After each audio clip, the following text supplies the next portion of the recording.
Hello. Very nice to be here.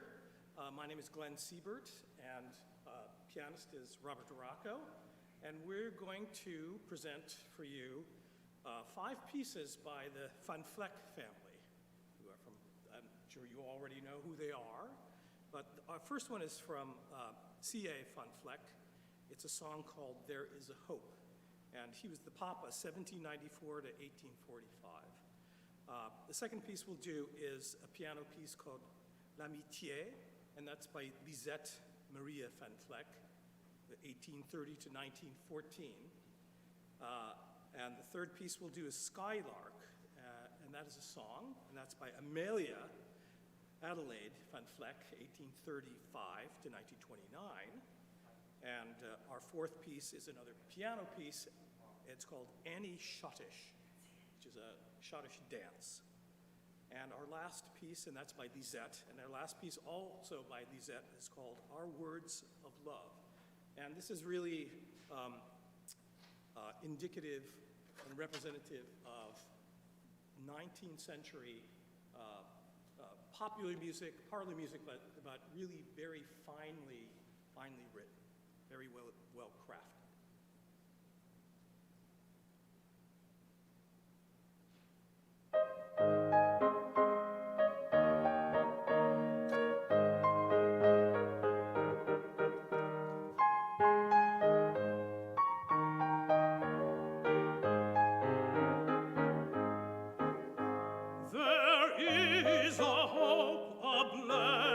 Hope, more precious and more bright than all the joyless mockery the world esteems delight.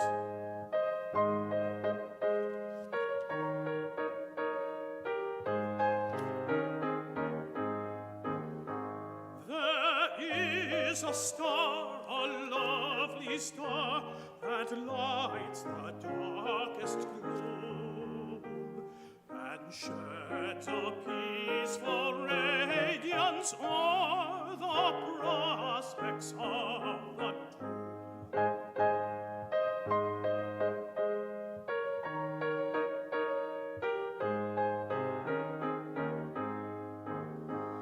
There is a voice, a cheering voice, that lifts the soul above, dispels distrustful, anxious doubt, and whispers God is love.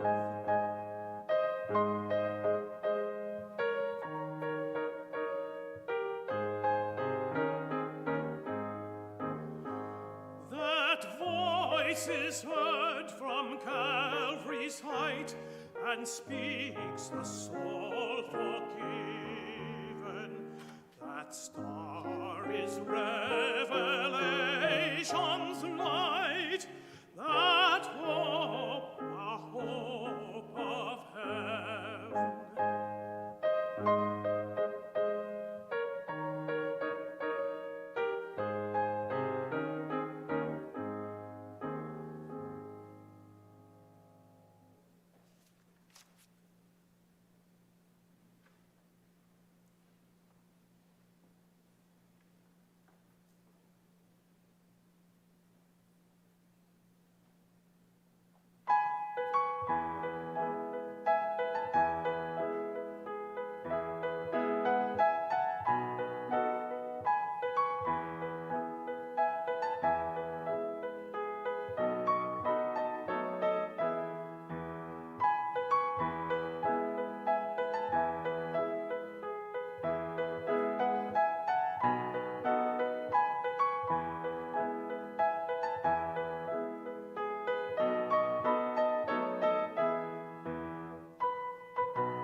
desert with thee.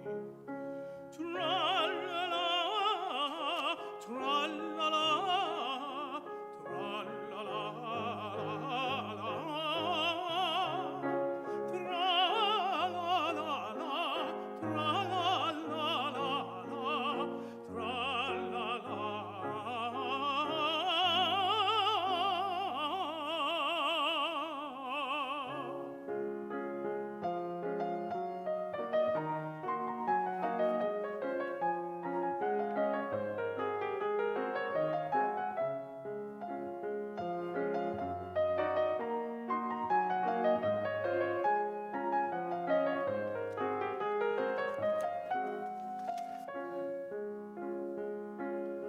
Wild is the land loud, far in the downy cloud. Love gives its energy, love gave it birth.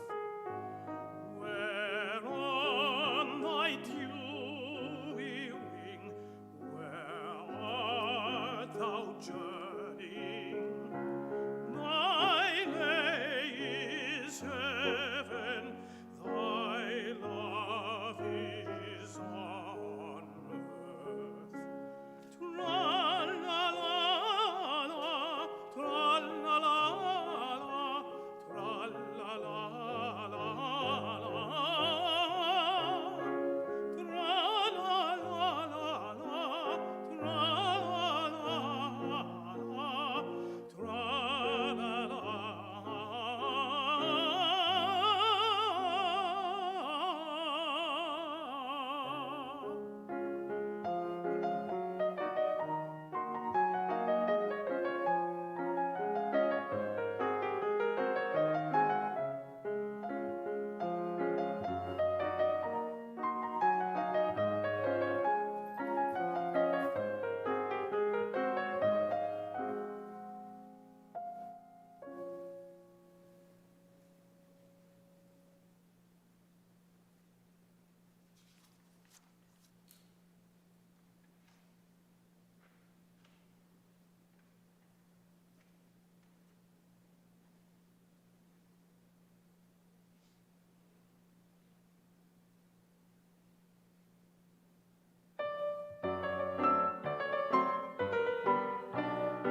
words of love are works of love, a fat well hath sung.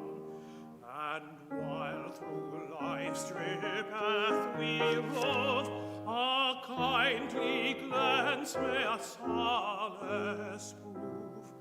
Though silence be the tongue, though silent be the tongue.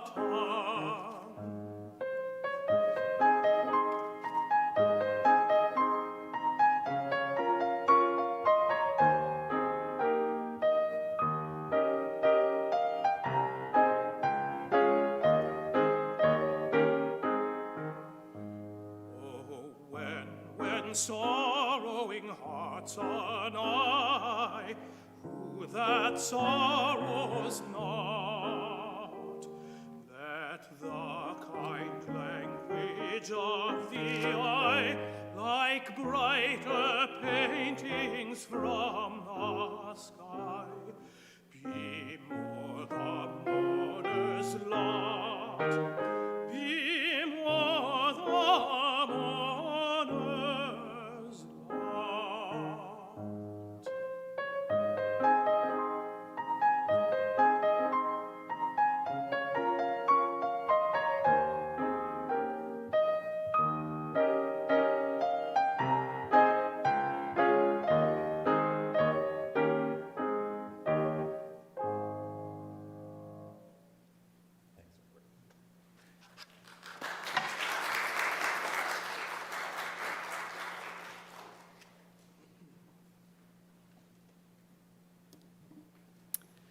Thank you so much, Dr. Rocco and Dr. Siebert, for that beautiful musical prelude. We appreciate it, and we thank Victoria Remishofsky and also Johnny Pearson and the staff here at Calvary Moravian for hosting us this evening and for helping to plan this program. Thank you so much.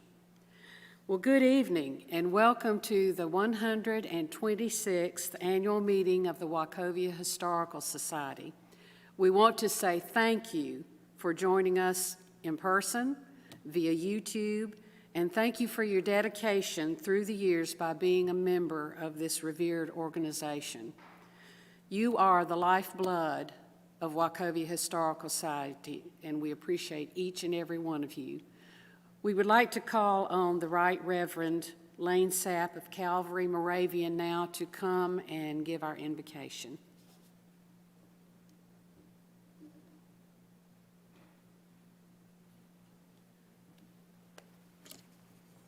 Let us pray together. O God of the ages, we are so thankful for your faithfulness to every generation. And as we gather tonight for our annual meeting, we are particularly grateful for the history of this land our forebears founded, sharing faith, promoting education, arts, and industry. May their strong legacy continue to inspire us to work toward greater unity in our day. And may that spirit that works for unity and promotes the common good be upheld among us. And all these things we ask in the name of Christ, who draws us together into community. Amen.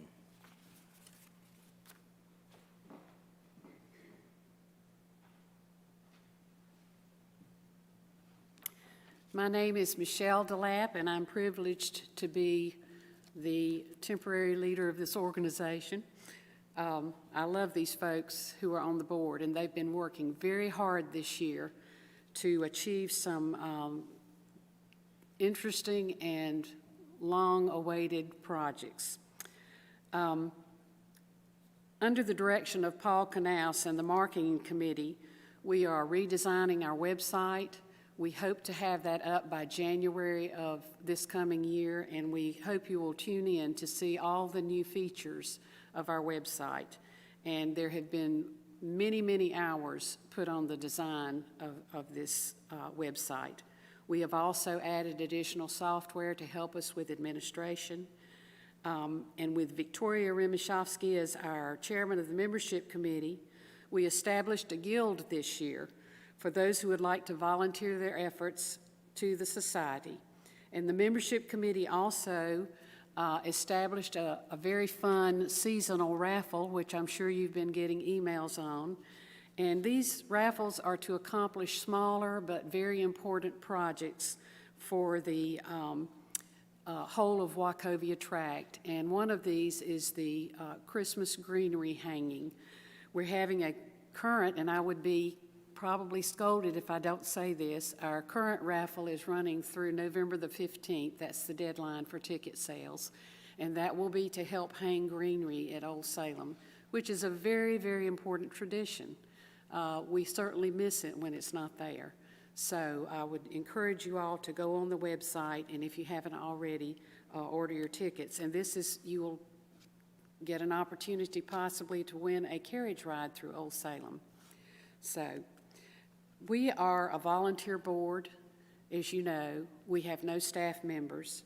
So the funds that we raise go straight to the projects that enrich the experience of the Wachovia tract and fulfill our mission. So if you feel like being a volunteer, come and join us. We'll have some fun. That's what I can guarantee you. So we'd love to have you as part of our volunteer program. Also this year, we renamed the endowment fund that we established at Old Salem Museums and Gardens after our longtime friend and mentor, Robert Arthur Spall. Arthur, as you know, is in a rest home, but he is hopefully tuning in tonight. Arthur worked tirelessly for many years through the restoration of Old Salem and many years on the board of WHS. In Arthur's letter, thank you to us, he wrote these words: "I am humbled and honored by this recognition. Each administration stands on the shoulders of those who have gone before. Many organizations, individuals, foundations, and municipalities have moved the restoration and interpretation programs forward at Old Salem and Mesda. And to all of you, I am grateful. Arthur, if you can hear my voice, we salute you again tonight with this honor." Lastly, we voted as an organization to move forward with the creation of the historic and community park at the Adam Spock Rock House site, just a few miles south of Salem. As you know, this project has been discussed for more than 100 years, and we wanted to fulfill that promise that we made many, many years ago. Through our Properties Committee led by Dr. Ricky Sides, 2 grant applications have been submitted for the first phase of the project, which is an archaeological study. And if our grants are received by the end of the year, we will start that study at the first of 2022. We will move on to execute the master plan phase 2 design of the park when we finish the first phase, and we have the support of the North Carolina Department of Historic Preservation, Preservation North Carolina, which is a separate entity, and the Davidson County Board of Commissioners, who is going to assist us in putting in walking trails throughout the park. The park will be another green area for family recreation, to honor the memory of the Adam Spock family and to educate further on the early history of this area and the settlements and the people who came to settle the area. We thank the Properties Committee for their many hours spent on the project so far. The park is not going to happen without a cost.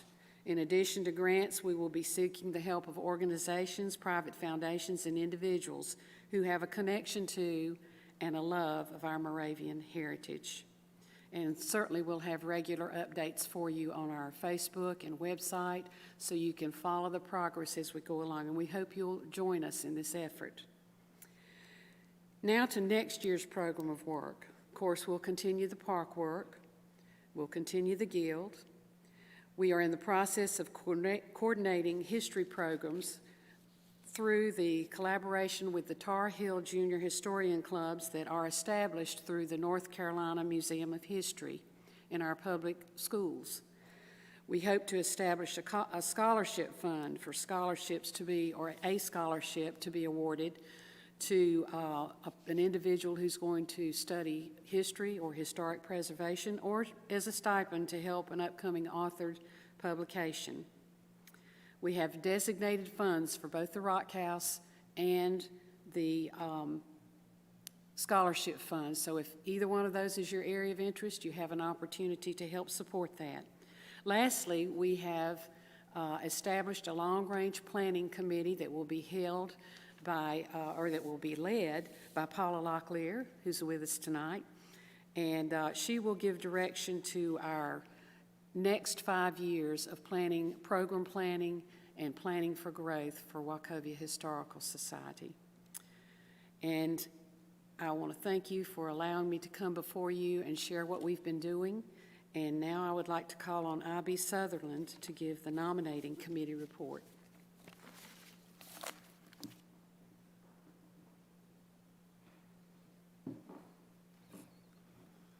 Thank you, Michelle. We bring the name of David Bergstone, who is the Moravian Church Salem Congregation Facilities Manager, which is a big word to say. This name was presented to our board in September, and in the absence of members at our annual meeting was approved by the board.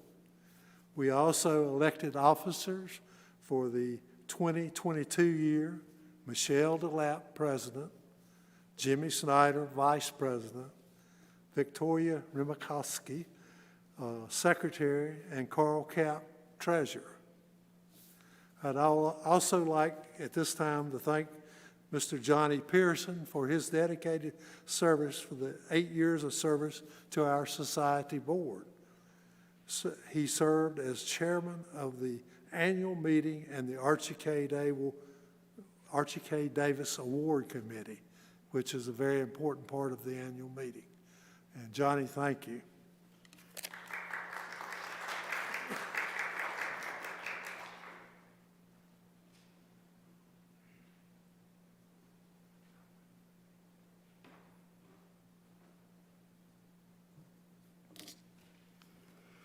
Good evening. I'm Paula Locklear, a member of the board of the Wachovia Historical Society, and it is my very distinct pleasure to introduce Johanna Metzger-Brown, our speaker for tonight. And as Michelle said, this is the 126th annual meeting for the Wachovia Historical Society, so it's a fairly auspicious thing.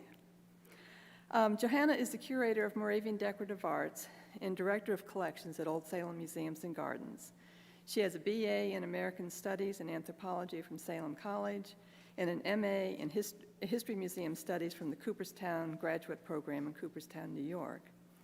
In 1991, after completing her MA, Johanna began working at Old Salem 30 years ago, congratulations, where she has served in various collections management and curatorial positions. For 27 of those years, Johanna and I worked closely together at Old Salem. Although she focuses most of her research on the Moravian decorative arts, the collections at Old Salem and the Wachovia Historical Society, she also works with the collections of the Museum of Early Southern Decorative Arts.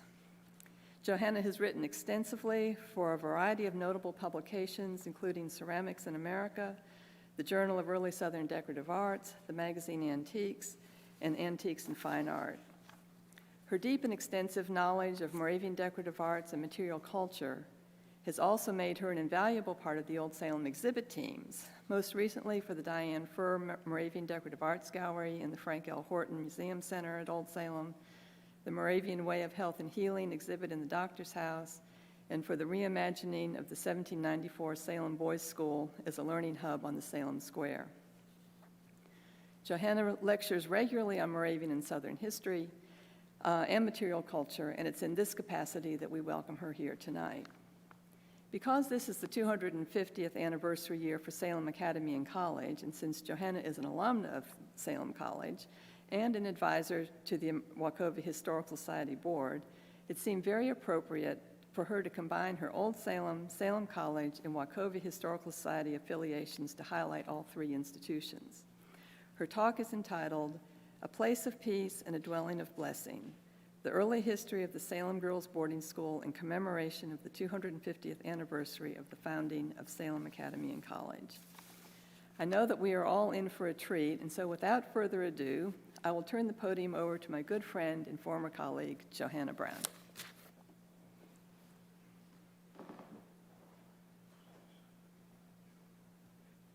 Thank you, Paula, for that very nice introduction. I'm actually going to speak from the little table over here, and anytime you want to go ahead and get the slides ready, we're ready to do that.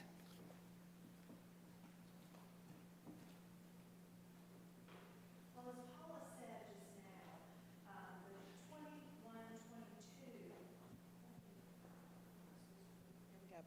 21-22. As Paula said, the 21-22 academic year marks the 250th anniversary of the founding of Salem Academy and College. This year marks not only the celebration of the school's past, but an opportunity to recognize contributions of the girls and women who will contribute to its future. Thank you to the Wachovia Historical Society for giving me the opportunity to talk about the early foundation upon which that future rests. Most of you are familiar with the theocratic Moravians who came to America from Herrenhut, Germany in the 18th century and established their first successful congregation communities in Pennsylvania before coming to North Carolina, where they settled on land they named Wachovia in Piedmont, North Carolina. I'm not going to spell out the details of that because we don't want to be here all night. Usually, when I begin a talk about the Moravians, I use the words of 18th and 19th century travelers to introduce the North Carolina Moravians to my listeners. The vast majority of surviving travel journals that talk about visits to Salem were written by men. For this lecture, in which I will share and celebrate the early history and material culture of the Salem Girls Boarding School, I'm pleased that we can frame the lecture with the words of a female traveler. 23-year-old Juliana Margaret Connor, a woman from Charleston, South Carolina, visited the Moravian town of Salem on her trip through the Southeast in 1827. Though she was newly married and traveled with her husband, she is the one who recorded her impressions of Salem. In describing Salem, Juliana wrote, "This town is altogether composed of Moravian society, where all property is common. A leader of the community politely called after dinner to show us everything worthy of notice in the place. We walked through several of the streets. The buildings are remarkably neat. There are pretty gardens and paved streets. Everything is in the singular number: one church, one public house, one store of each trade, etc., etc. Being Saturday, there was no school. We therefore did not visit the buildings, but deferred it until Monday. They make it a part of their business to show a stranger everything worthy of note at the place, which is certainly not only polite, but kind. Sunday, in the morning at 9 o'clock, Mr. Baggy called to conduct us to the church, which is a very neat and commodious building. There are separate entrances for the males and females, and they sit on opposite sides of the building. The appearance of the pupils of the academy as you enter presents a highly interesting sight and cannot fail to excite admiration. They all wear pretty lace caps. They were attended by their, and this word always gets me, preceptresses, in other words, their teachers, who were dressed in like manner. None of the inhabitants wear bonnets, simply a cap. The prayers were according to the form of the German Lutheran. There was considerable chanting, the effect of which was heightened and improved by the aid of a very fine organ, played with solemnity and taste. When we were concluded, the pupils left the church in the order in which they entered and proceeded to the schoolhouse. The congregation was dismissed. In about half an hour, we went to the chapel, which is a large room in the academy fitted for that purpose, where there was to be a sermon in English delivered for the pupils. The organ was played by Miss Steiner, who is the first preceptress. The children are 150 in number, not including those who belong to the place, or the Moravian girls, and they behave with the most perfect propriety. Not a whisper was heard or a smile seen. Their example would be worthy of the imitation of many a congregation of a larger growth. We retraced our steps with feelings highly gratified by the interesting spectacle we had witnessed. Almost a profound stillness reigns today. So much order and such a general air of neatness I have never seen. On Monday, after an early dinner, we visited the academy again. We were conducted regularly to the several rooms appropriated to the different classes. This period of the day was devoted to music and needlework, and we examined and admired the beautiful embroidery, beadwork, etc., which was to be preserved and shown as specimens of taste and industry, with feelings, I doubt not, of pride by both parent and child. We passed to the music room, where one of the tutoresses favored us with Home Sweet Home with variations. In every room there is a piano at which a lady presides to instruct, whilst the others are employed with the needle. There is in this institution a daughter of one of the Cherokee chiefs, Ridge. She was pointed out to me, and I vainly endeavored to catch her eye and the expression of her countenance. But she manifested not the slightest degree of curiosity at the entree of so many strangers, never raised her head from the garment at which she was busily employed, presenting a strong contrast to the gazing looks of those by whom she was surrounded. Now I'm just going to stop Juliana's words for just a minute and explain that Chief Ridge had sent his daughter to Salem and contracted with Salem painter Daniel Welfare to have his daughter Sally's portrait painted. In the reminiscences of Eliza Vierling Kremer, who was a teacher during Sally's time, Eliza wrote, Mr. Daniel Welfare painted portraits, and the Indian girl's father gave an order for one of his daughter, and I had to go with her to his gallery for the sittings. Although its current whereabouts is unknown, the portrait was photographed before it was lost. And if anybody knows where it is, I'll be happy to share my cell phone number with you, because Old Salem would be delighted to provide a safe home for it. Indeed, several Cherokee girls attended Salem before the devastation of the Trail of Tears tragically ended their opportunities. But back to Juliana's words. I was much pleased with the general appearance of content and happiness which beamed in the countenances of all the pupils. Their instructresses, I don't know why she just couldn't say teachers, their instructresses treat them with maternal kindness and are rewarded by their warm attachment. Punishment is unknown. Reasoning and persuasion are the only means employed to correct and convince. The adjoining building is the sister's house, where perfect order and neatness reigns. Indeed, that may be said of the whole town. They live in a world and are governed by laws of their own creation, independent of and distinct from all other society, and their views extend but beyond the hill which forms their natural boundary. But in kindness and politeness, they are not excelled.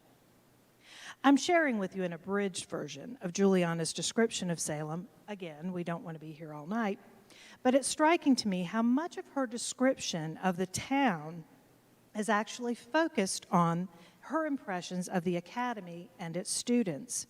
By the time she visited, nearly a quarter of a century after its founding, the school was well known and revered as one of the best schools for girls in the South, at a time when options for female education were limited. I think it's safe to say that the academy and its success was a point of pride for the town and one of the things for which the Moravians had become known throughout the South. Nearly every visitor after the opening of the Salem Girls Boarding School commented on the school. Although there were many things that differentiated the Moravians from their neighbors, one of the distinct characteristics of Moravian communities was the role of women in those towns. Of course, Moravian women had many of the same responsibilities that their 18th and 19th century counterparts had: housekeeping, the care of children and other family members, gardening, food preparation, making clothing, and other textile management jobs. But the structure of the congregation town meant that there were also profound differences. Since they were intricately involved in the management of the secular and religious life of their own choir and expected to support themselves and contribute to the choir, as single sisters, the young women of the community learned managerial skills and were given positions of authority and freedoms to make decisions about their own lives not widely known by their counterparts outside of the Moravian Church. Furthermore, from very early on, the members of the Unity believed in the importance of education for girls and for boys. It's not surprising, therefore, that shortly after the central town of Salem was established in North Carolina, many of the families and tradespeople relocated from the first Moravian community in North Carolina, Bethabara, to the new congregation town. Community leaders began to lobby for a school for their young daughters. Salem's School for Girls, which commenced in 1772, was a bit of an anomaly in the 18th century North Carolina backcountry. Educational institutions for girls in the South were few.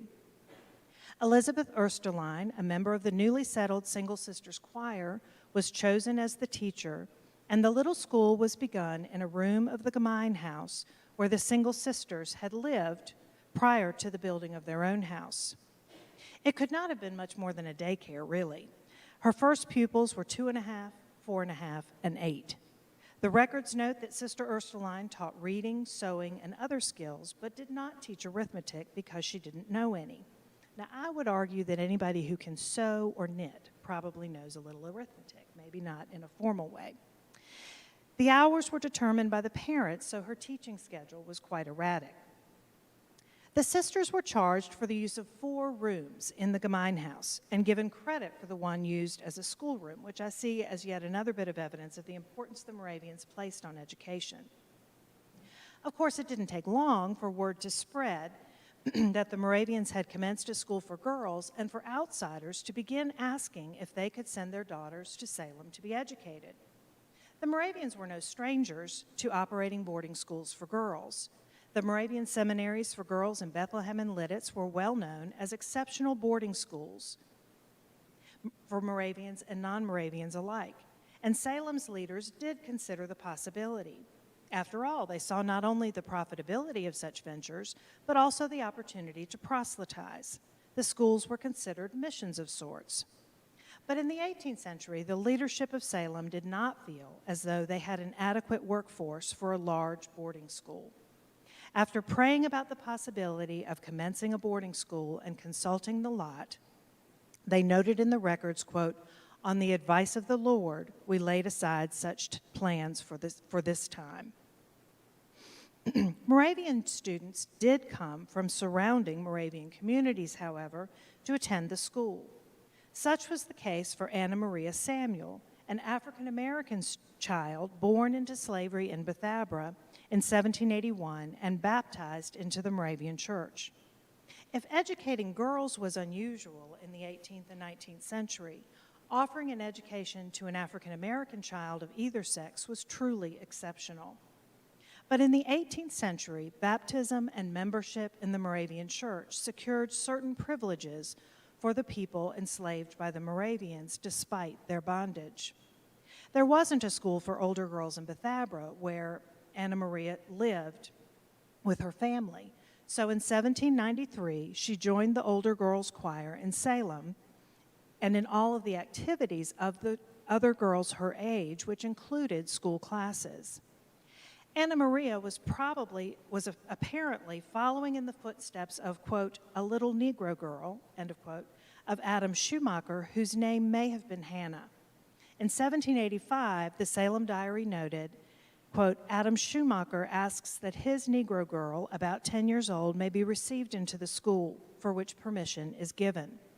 Adam Schumacher actually lived just outside of Salem, so he was allowed to enslave people himself.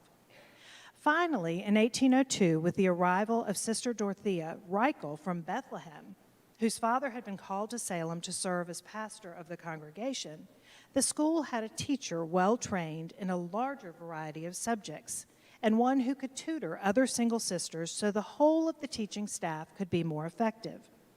Sister Reichel arrived with the skills to teach reading, writing, grammar, history, geography, plain sewing, knitting, music, fine needlework, and drawing. Her skills gave the church leadership much more confidence about the possibility of operating a boarding school in Salem. Even God apparently was impressed with this change of circumstances, as within a short time of Sister Reichel's arrival, the lot indicated that the Lord approved of a boarding school, which would include non-Moravian students, and Samuel Gottlieb Crumpsch was called to serve as the first head of the school. So, recognizing the opportunity to both spread the Word of God and profit from doing so, the Salem Church Board voted to establish such a school. In 1804, the Salem Girls Boarding School accepted its first non-Moravian students. Single sisters served as teachers, and the curriculum of the girls' boarding school was rigorous. Academic subjects to be taken by every student included writing, arithmetic, grammar, history, and geography. Instruction in plain sewing and knitting were also included in the tuition paid for each student. And for an added fee, students could add ornamental branches such as painting, drawing, music, and fine needlework to their course of study. Accomplishments in the ornamental branches was considered important evidence of a young girl's civility, gentility, and, quote, taste and industry in the world in which the Salem Girls Boarding School was founded. In fact, shortly after the site of the school building was staked out, the congregation held a service to celebrate the founding of the school, in which Pastor Reichel spoke of the opportunity given to the brethren to educate even those who were not members of the unity about the great virtues of the Lord. He talked of the boarding school as a place where children might be, quote, brought up in the nurture and admonition of the Lord and may be instructed in useful knowledge and learning and the womanly arts. Although a lecture about the academic pursuits of the early pupils attending the girls' boarding school would reveal how truly diverse and comprehensive their education was beyond the womanly arts, we'll now focus on their artistic pursuits, if only because images of needlework, beadwork, and watercolor painting are much more fun to look at than slides of the texts they read, the arithmetic problems they solved, and the writing exercises on which they excelled. That the womanly arts of needlework were considered an important part of the curriculum for nurturing these students from the beginning is borne out in early inventories of the school. An 1805 inventory lists, quote, fine London silk, gold cord, and silver spangles. Although this little pocketbook was not made until 1838, it is adorned with silk thread and silver spangles or sequins. It's a complicated little piece complete with notepaper, a mirror, and a red woolen leaf for the storage of needles. The inventory of the articles and things belonging to the boarding school at Salem, April 30th, 1806, lists 12 yards fine canvas for samplers and 1.5 yards coarse ditto. Also included in the inventory were fine white canvas, skeins of sewing silk, sewing needles, and embroidery needles. Among the furnishings brought for the new school building were 12 embroidery frames, probably similar to the ones in this image. 12 stands and 12 seats were also included from Salem's master joiner at the time, Van Niemann Zevely. Even before the completion of the new school building, which opened in 1805, an 1804 account shows payment for, quote, patterns of Bernard. This was probably a payment to Andrew Bernard, who'd been appointed the principal of the Young Ladies' Seminary in Bethlehem in 1799. He went on to become the pastor and head of Lidditz Seminary before moving to Salem in 1822, where he lived until 1828.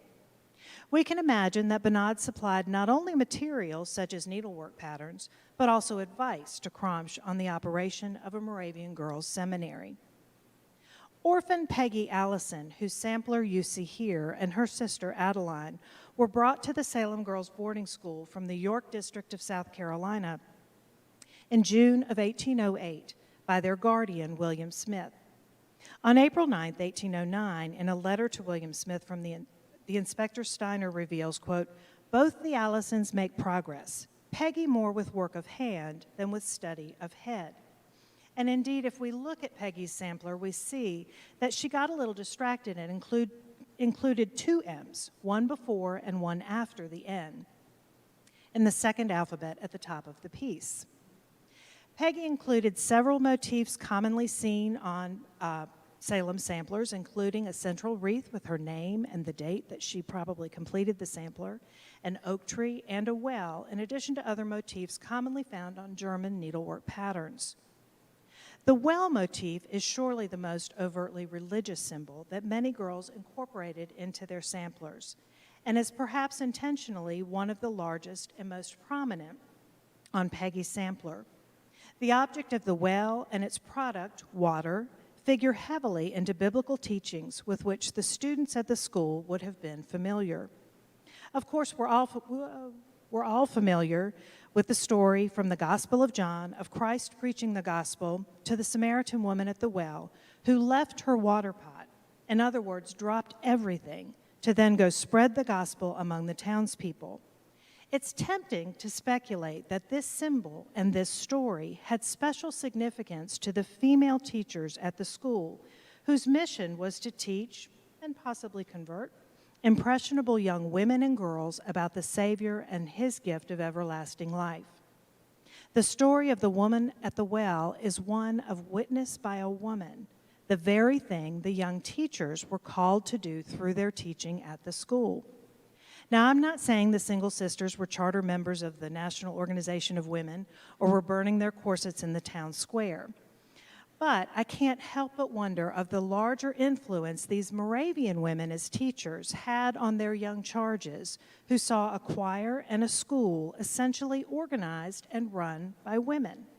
Yes, the headmaster was a man, who worked with his wife incidentally, but the teachers were all young women and single sisters. The single sisters' house itself was run by women, provided for the school in many ways, and was the location of other trades practiced by the women who supported themselves. The education and communal living provided by the choir system may well have given the sisters a confidence and independent spirit not widely available to their contemporaries.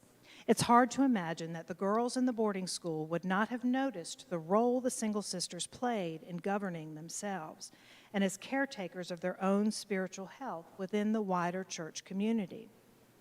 But back to the students. Although Peggy Allison's sampler is a good example of the typical organization of samplers in the Salem tradition, this example by another little girl named Peggy, Peggy Andrews from Hertford County in North Carolina, is less typical. Peggy Andrews does not include an alphabet at all on her sampler and surrounds the motifs and initials she has chosen with a wide floral border that we don't see on very many samplers from the school. Peggy does include a wreath in the center of the sampler with her initials and those of her parents along with the date she made it. But while many girls who made samplers at Salem stitched the initials of their family members across the tops of their sampler, Peggy has stitched the initials of each of the teachers working at the school in 1806 when she was in attendance. As an only child and an orphan, clearly, Peggy felt a familial affinity toward these women who were not only her teachers, but no doubt a source of personal guidance and nurturing. Throughout the 19th century, the Salem Girls Boarding School had an excellent reputation throughout the South. Many parents of girls sent to Salem frequently reminded their daughters of how very fortunate they were to have the opportunity to attend such a prestigious school.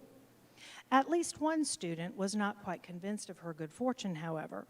Frustrated by her family's efforts to assure her how lucky she was to be attending an educational institution with Salem's reputation, a student from Mill Hill, North Carolina, Ann Steyerwalt, wrote home to her mother in 1837, declaring that, quote, "I went down to dinner, and what do you think I had? Ham that was as fat as lard itself and bread black as ink, which had a worm 2 inches long. I am very nearly perished for something to eat." Now, I know school food has never been good, but I'm also have raised teenagers, and I know that they're prone to exaggeration. So I'll bet that worm was only about ½ an inch long. As students' talents with the needle progressed, they might embark on a more complicated silk-on-silk piece, such as this mourning embroidery, stitched by Minerva Hurd in honor of her father. Minerva was born in 1806 in Morgan County, Georgia. By the time she enrolled at Salem, her family had moved to Tennessee.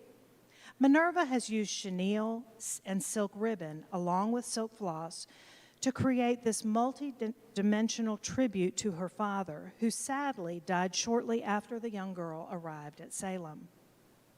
The most elaborate silk-on-silk pictorial embroidery known to survive from the girls' boarding school is this image of Mount Vernon, stitched by Mary Ann Speed while she was a student between 1810 and 1812. An orphan by the age of 13, Mary Ann was sent to Salem from Mecklenburg County, Virginia, by her cousin and guardian, attorney Richard Apperson. In a letter to her guardian in 1811, Inspector Steiner wrote Apperson that Mary Ann was, quote, advanced in grammar, geography, drawing, needlework, and other female accomplishments. The 1806 inventory of the embroidery materials of the school lists pictures, drawings, and engravings. Given the location of these materials in the embroidery room, they were probably used as patterns for pictorial pieces such as the one completed by Mary Ann. After the death of George Washington in 1799, the young Republic of America went into mourning for the much-beloved political leader. Mount Vernon became a popular destination for travelers and a popular print subject. Mary Ann may have been inspired by any number of prints of the mansion. The accounting of Mary Ann's expenses between June of 1811 and January of 1812 records her purchase of the variety of materials she would have needed to complete the needlework, including a total of 81 skeins of embroidery silk, 41.5 yards of silk chenille, ribbons, tape, and satin. Perhaps the frame with glass she purchased for $1.50 on January 3, 1812, was meant for this particular needlework specimen. As much as I adore Mary Speed's Mount Vernon and love that we can find out so much about her from existing records, I'm equally enchanted by this anonymous little boy who has apparently been out for a romp with his dog. Notice the similarities between this needlework and this little watercolor of a little boy named Joseph at play.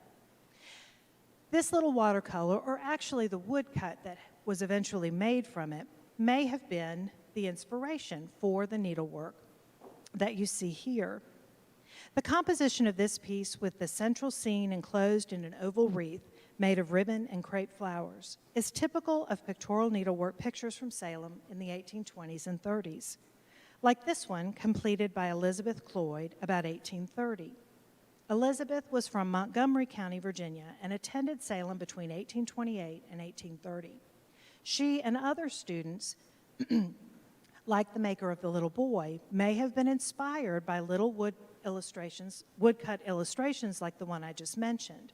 You can see how similar her composition is to this little woodcut published by Benjamin Bramwell, who was a printer and colorist in Philadelphia. While at times teachers painted the watercolor portions of the girls' needlework, by the 1820s, the girls attending Salem may have requested the help of the professional painter in town, Daniel Welfare, who could complete their needlework pictures by adding the faces, hands, and backgrounds in oils, as he probably did for the maker of the little boy, Elizabeth Cloyd, and Matilda Winkler, a little Moravian girl who completed this elaborate mourning piece for her brother in 1826. You can see how similar the faces on the needleworks are to the other works by Welfare, such as this portrait of Peter Woolley's children painted about 1828. Despite occasional meal malfunctions, I think you can see why Salem's reputation was excellent and the school attracted students from all over the backcountry South.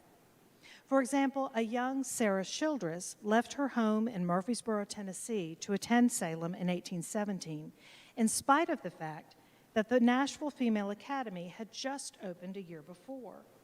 Supporters of the Nashville Female Academy were not pleased that many of the young ladies in Tennessee seeking an education were attracted to Salem's sterling reputation. The frustration prompted one devotee of the Nashville school to write a scathing 3-column denigration in the Nashville Whig of Salem, in which the writer alleged that the town of Salem had no society, and therefore the school could only teach German manners, not the proper English manners so desired by the parents of young women.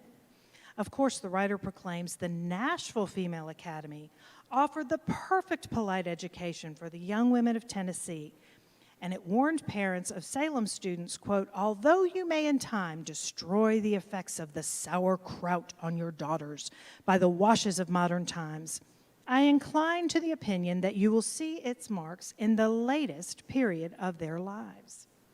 Now, you may recall that the young Sarah Childress, who made this particular piece while she was at Salem, married James K. Polk in 1825, becoming the 11th First Lady of the United States in 1845.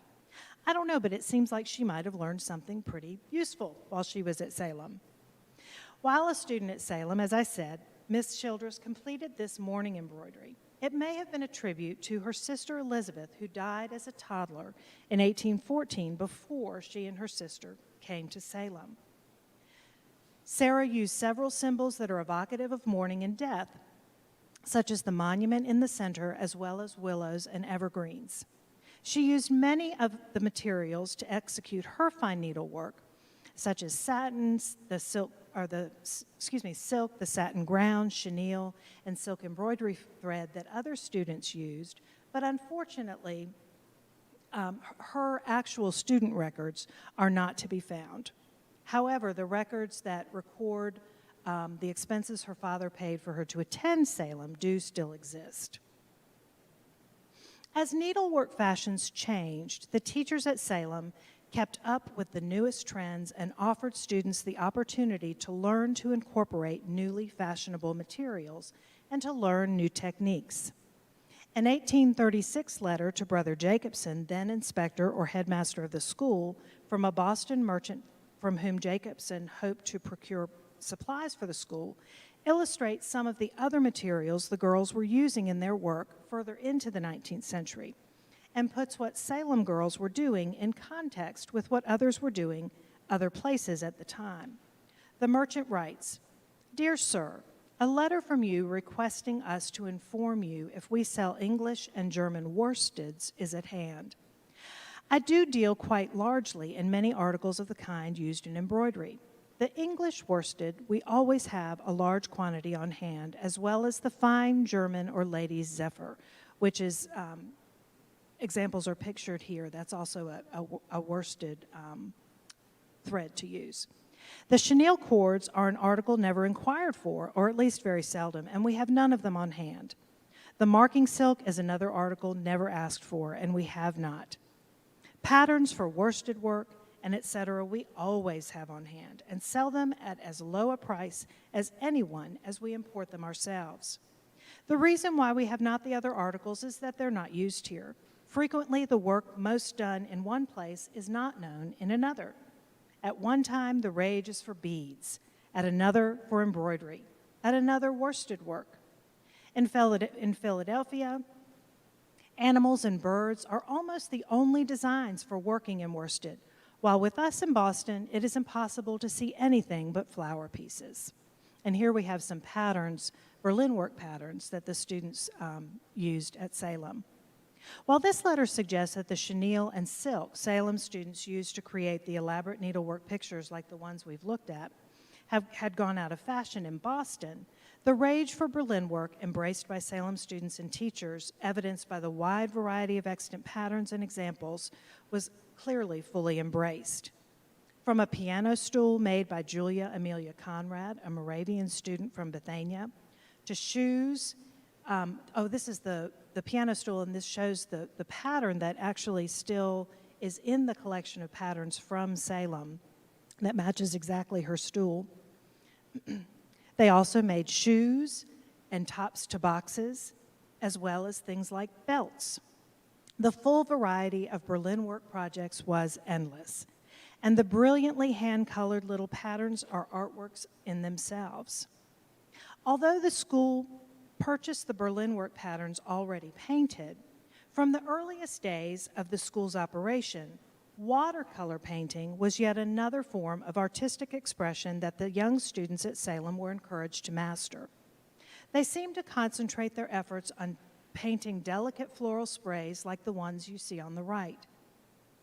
The students used their watercolor skills to decorate autograph entries for their friends in autograph books, and to make trinkets and gifts like the little pocket you see on the right.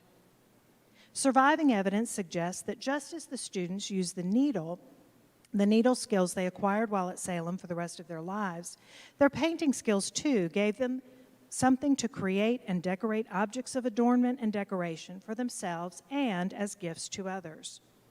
It's difficult to quantify the lasting impact that the Salem Girls Boarding School had on its young female students.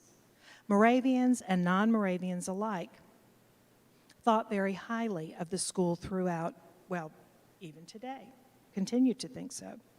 I think the story of Sarah Childress Polk, while as an extreme example, is a good one to think about.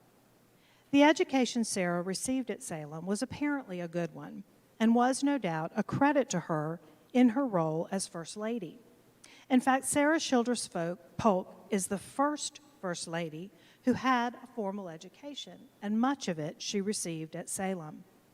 As her biographers have recounted, Sarah Polk acted as an advisor to her husband throughout his political career, served as his secretary during his presidency and beyond, and was admired for her intelligence, political acumen, and poise. Sarah, just like other alumni, maintained fond memories of her days at Salem for the rest of her life. When the school sent her a package with copies of its newsletters in the late 19th century, she responded with a letter to Emma Lehman, the longtime teacher at the school who had sent her the package, saying, "Please accept my sincere acknowledgments for the number of the Academy so kindly sent to me. It's particularly interesting and acceptable as everything relating to my old and always revered and beloved alma mater attracts my attention and regard." There are probably no more than one or two living now who shared with me those bright and fleeting hours. Miss Louisa Krampsch, afterwards Blickensdorfer, was one of my teachers, ever since gratefully remembered. Louisa Krampsch Blickensdorfer was the maker of this watercolor and died in 1880, just a few short years before Sarah received her package. In 1805, when the Salem Girls Boarding School building was ready for occupation, Inspector Brother Reichel dedicated the building to the Lord as a place of peace and a dwelling of blessing. As Salem Academy and College celebrates its 250th anniversary, I think of all of the girls and women who have found peace at Salem and been blessed by the educational opportunities and friendships that have dwelt with them there. And I'm proud of all that these women have accomplished, and I marvel at what the next 250 years may bring. Thank you.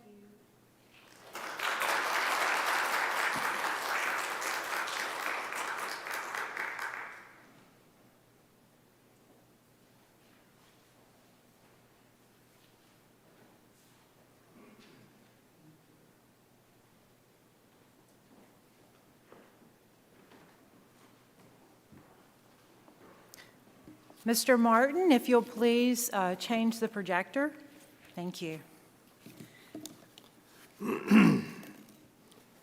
Well, we follow Joanna's excellent and colorful presentation about this important presence in Salem and Wachovia, and we thoroughly enjoyed that. It is a great honor for us to introduce this year's Archie K. Davis Award for contributions to the knowledge and appreciation of Moravian history.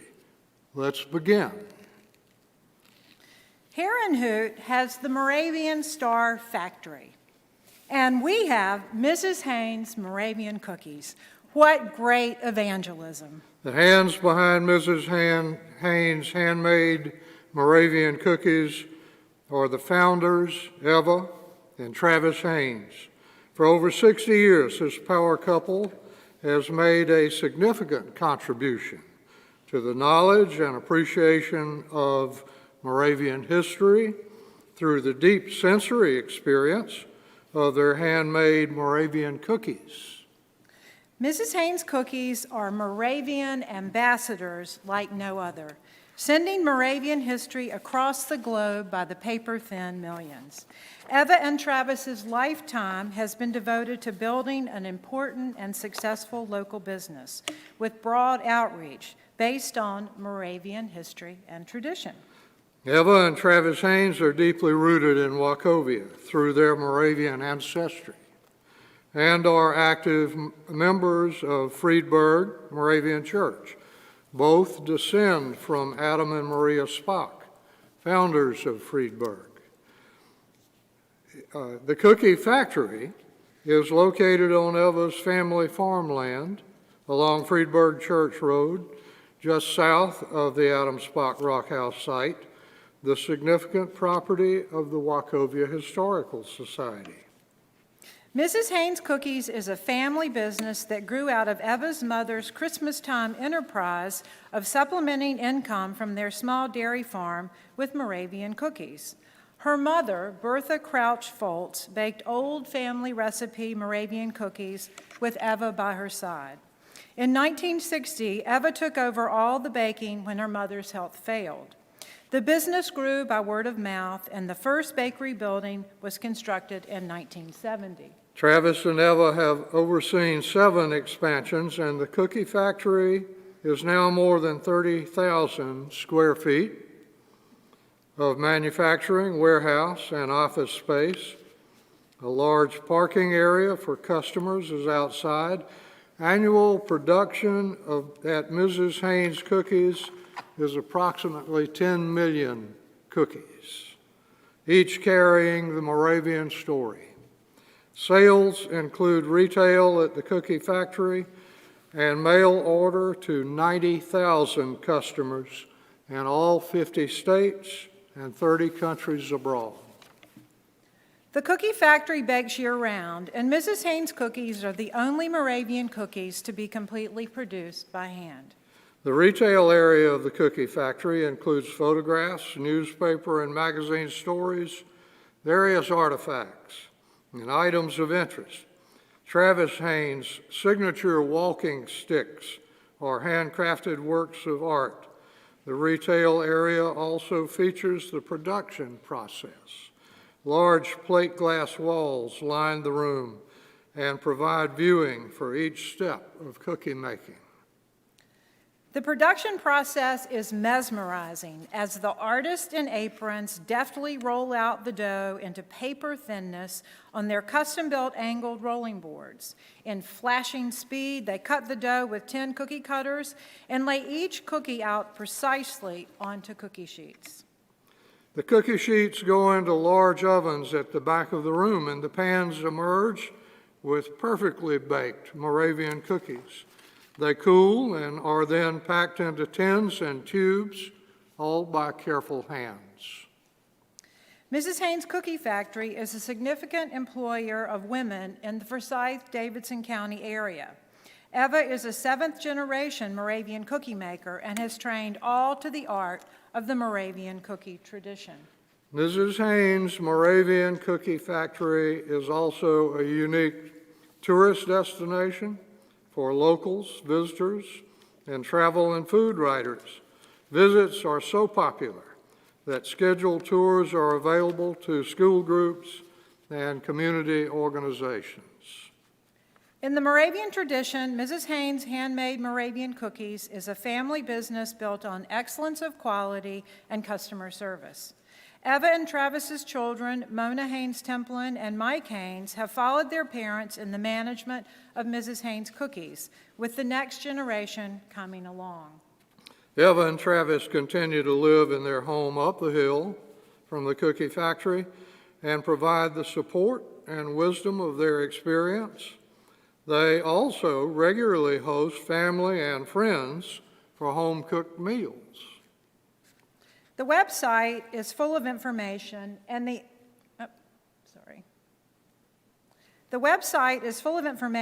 annual catalog is anticipated in the mail every fall. Mrs. Haynes' marketing includes a personal letter from Eva, a history of the Moravians, and the history of the family business in the Friedberg community. Eva and Travis Haynes are committed to quality in every way, Their goal remains to be, quote, the best cookie makers in the world, unquote. With their delicious and memorable product, they put North Carolina on the map in a positive, relevant way. Ms. Haynes Cookies is also an economic driver for tourism and highlights the Visit Winston-Salem, quote, Moravian Cookie Trail, unquote. We're so very fortunate that they are part of the Moravian story in North Carolina. As a matter of fact, the 2019 North Carolina General Assembly passed legislation making the Moravian cookie the state cookie of North Carolina. In part, the bill said, quote, "It is fitting to recognize the positive impact the Moravians have had on the state's culture," end quote. And it also cited the heritage of the Moravian community and the cookies, as well as the economic and tourism impact of Moravian cookie sales in the Winston-Salem area since the 1950s. Like Mr. Archie K. Davis, Eva and Travis Haynes, quote, contribution and devotion to the history of our region, state, and nation has enriched the appreciation of our heritage, unquote, through their lifetime devotion to Moravian culinary history and tradition. And now, the Wachovia Historical Society honors Eva and Travis Haynes with this year's Archie K. Davis Award. Congratulations. And please come forward. Michelle, would you come and make the presentation?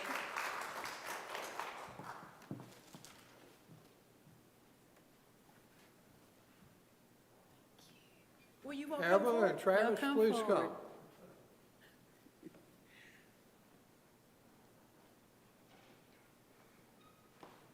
That's beautiful.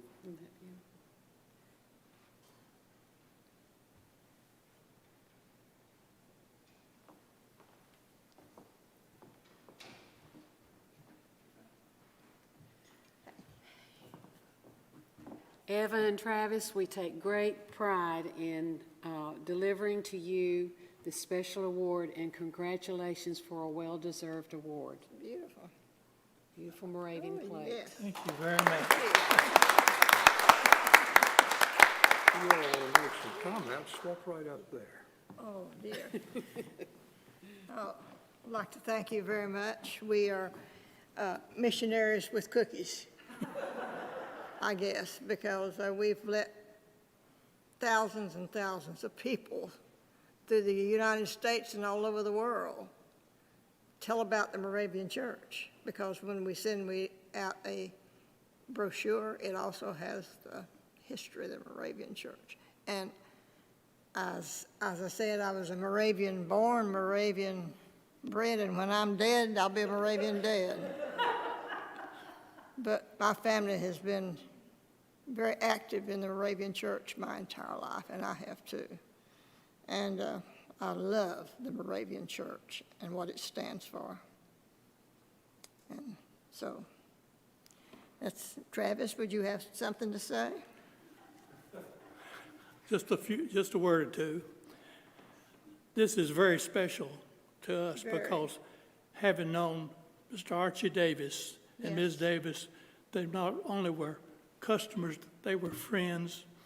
And I'll have to add this one bit of thing. We're in the mail order business.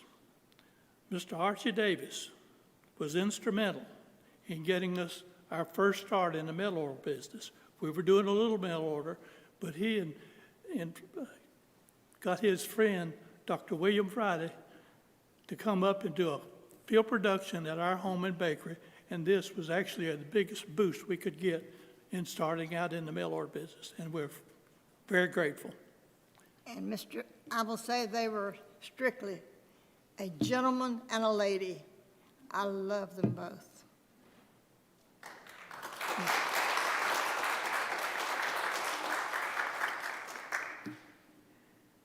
Stay up here. We can get a picture of you in a minute. Okay. Again, we thank you for coming out tonight, and we are looking forward to seeing you all back in person next year. But have a good evening. Thank you so much.